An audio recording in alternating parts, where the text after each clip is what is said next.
Hi everyone, welcome to Cinema Relics Live. Today should be a fun episode. We've got a award-winning animation producer and director, Steve Loader.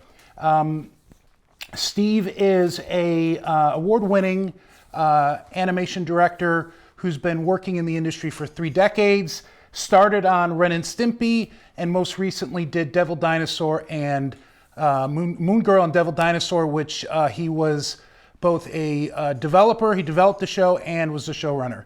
Steve, thanks for being on the show. I appreciate it. Thank you. I'm excited to be here. I love this show. Great. Well, as you know, we've known each other for some time now, and the reason we know each other is because you're a prop collector yourself, aren't you? I am, yeah. I was one of the early adopters. I started collecting in the late 80s, believe it or not.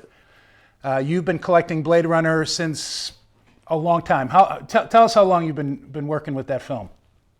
I mean, like everyone else, I fell in love with Raiders of the Lost Ark and became a massive Harrison Ford fan. And then as soon as you heard about the beginnings of the filming of Blade Runner, I was interested in it. And I was on the East Coast at the time in New York City.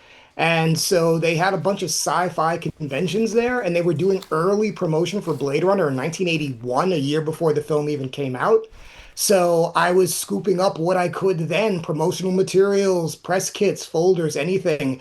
So I mean, and we even saw like the 16 millimeter presentation of Blade Runner that Jeff Walker was kind of touring around the United States at the time. So yeah, so very early adopter of my love for that film. Yeah, well, you're an early adopter, honestly, when it comes to that science fiction. I mean, geez, before the internet, before any of that stuff, you were at the right place at the right time and caught on to something that arguably is one of the best science fiction films of all time. Yeah, I was a 12-year-old sitting alone in a Brooklyn theater watching the film on opening day. Thinking back at the different versions, do you prefer like that first experience that you had with the theatrical version, or do you like to think about the film from the final cut or any the work print, any of that stuff? What are your thoughts? Well, of course, the first time you see it is such a huge impression, and it'll Yeah. always be imprinted, in your mind. That opening shot, with the refinery towers and the flame and Vangelis's music is just forever, burned into my head.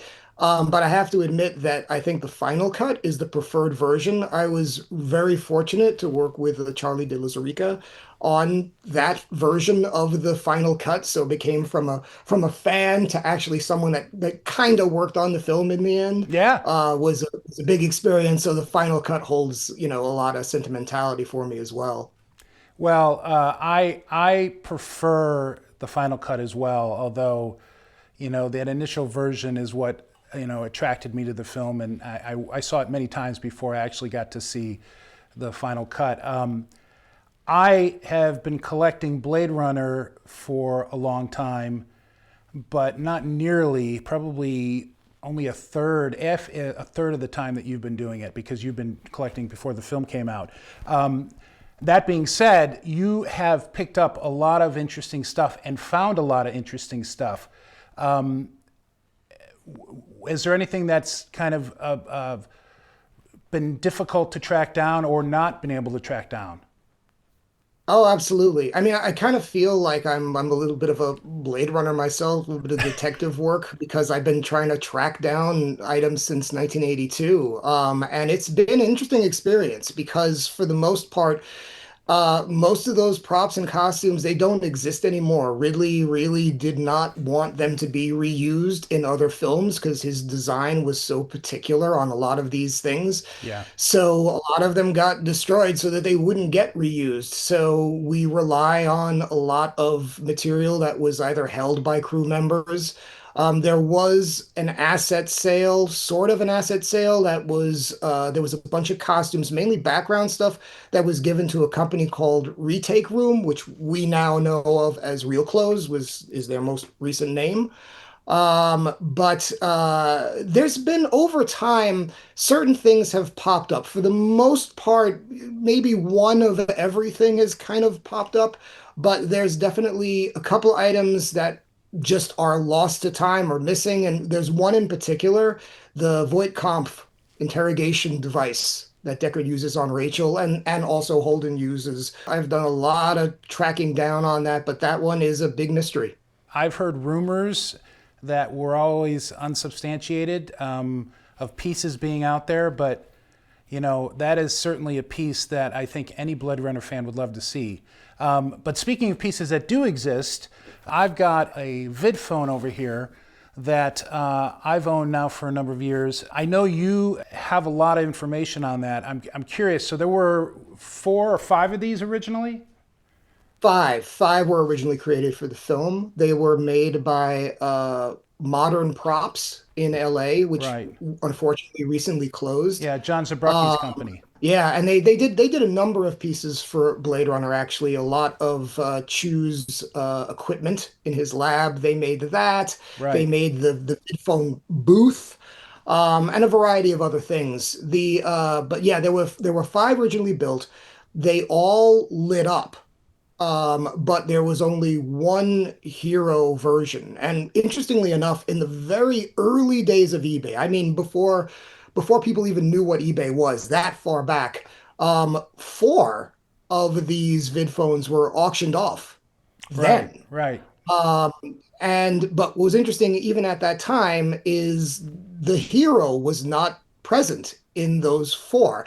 Everyone thought there was one there that kind of looked like it's kind of resembled the hero, but the stickers didn't quite match, the graffiti didn't quite match, and we were all wondering, well, where was the hero? And we only found out years and years later that we believe it was still in the hands of the person that actually built the vid phones. He kept the hero version. The hero version, just also to define what that is the only one that has a video feed component. It's the Right. one that Deckard talks to Rachel. While you're talking, I've got a camera on my iPad that I'm going to show some close-ups of the vid phone here, and you can actually see right in here the camera. So that Yeah. is the lens of the actual camera that was used to shoot Harrison as Deckard. Yep. Yeah. And they had Sean Young in a separate room so that there was a direct video feed. It was a live video feed so that they Right. can play off of each other. Yeah, so they actually shot that conversation in real time, which for phone calls and video calls, that's typically not the case, is it? Right. Yeah, it was unique. And also they had to, decorate her room and stuff like that. So it's a Ridley Scott production, so it's going to be very designed and very elaborate. Yeah, But yeah, yeah, the interesting thing about these vid phones is they're all identifiable by the amount of distress and the markings on them. I mean, and even fans have kind of dubbed each one of them. They all kind of have their own name. Like there's one El Graffito, which is the most graffitied one. It has even graffiti on the video screen right, itself. right, But what's interesting about this one, besides the video feed, is on the screen itself, it has very particular amounts of graffiti, enough to show that there's weather and, damage to it, but it's almost framed because they want the actors to be visible on it. absolutely. Nothing in the center, just around the Yeah. perimeter.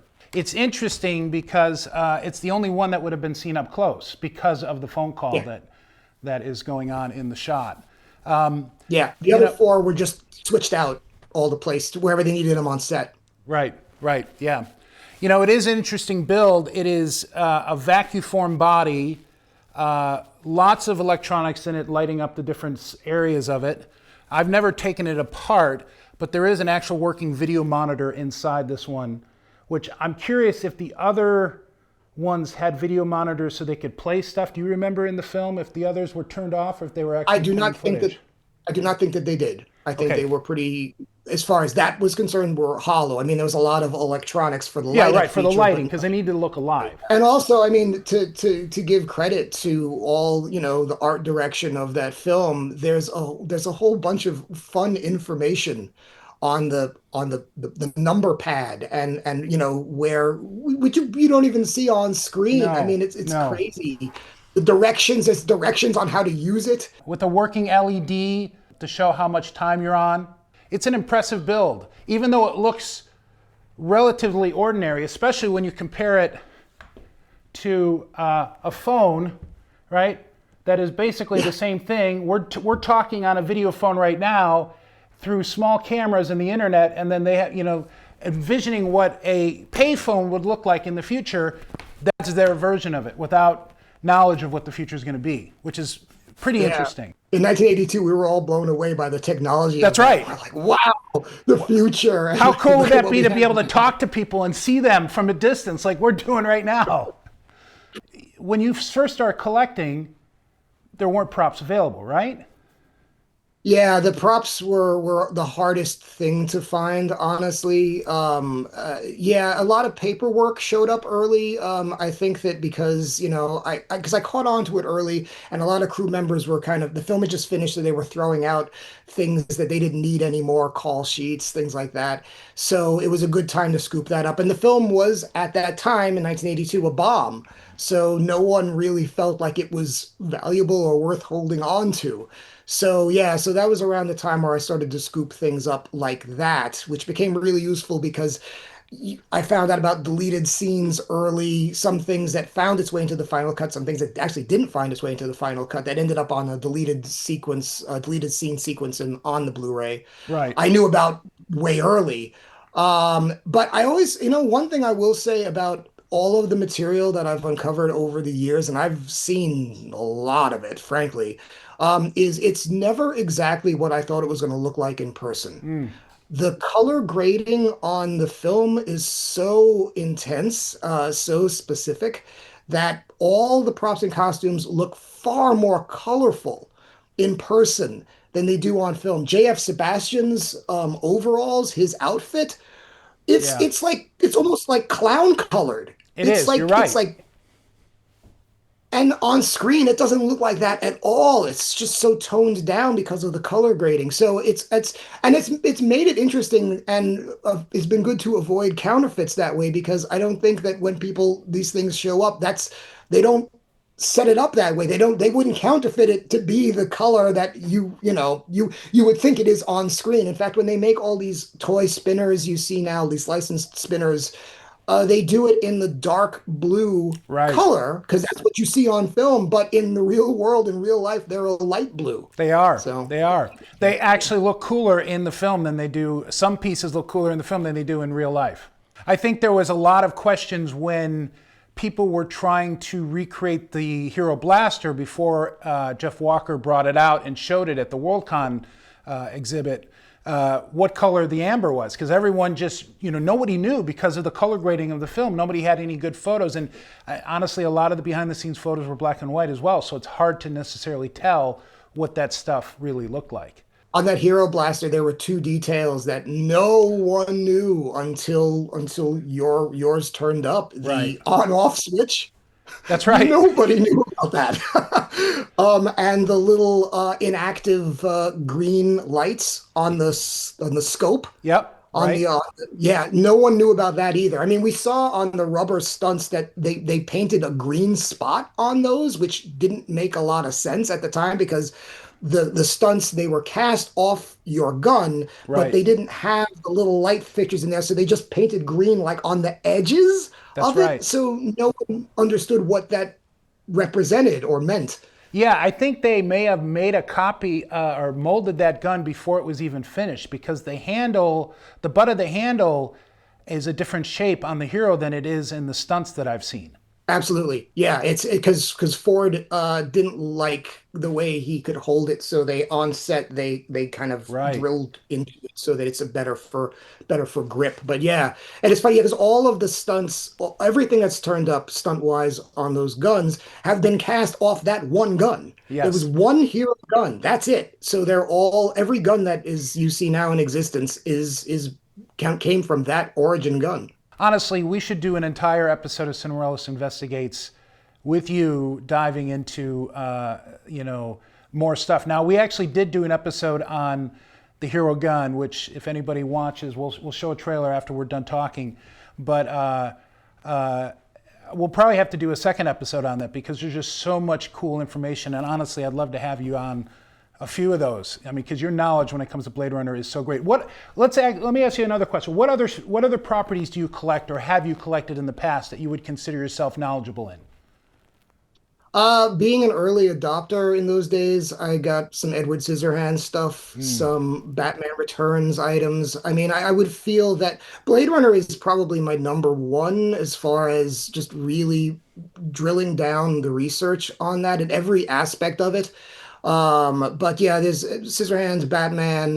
There's a variety of films, that were a lot easier to get things from in the early 90s than it is Now, nowadays. sure.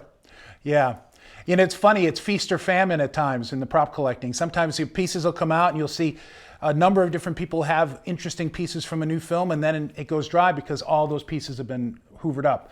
But then you deal with people that are replicating and trying to sell replicas as fakes. Have you had any instances of that in the Blade Runner community, or is it that Oh not? yeah. Oh, you have?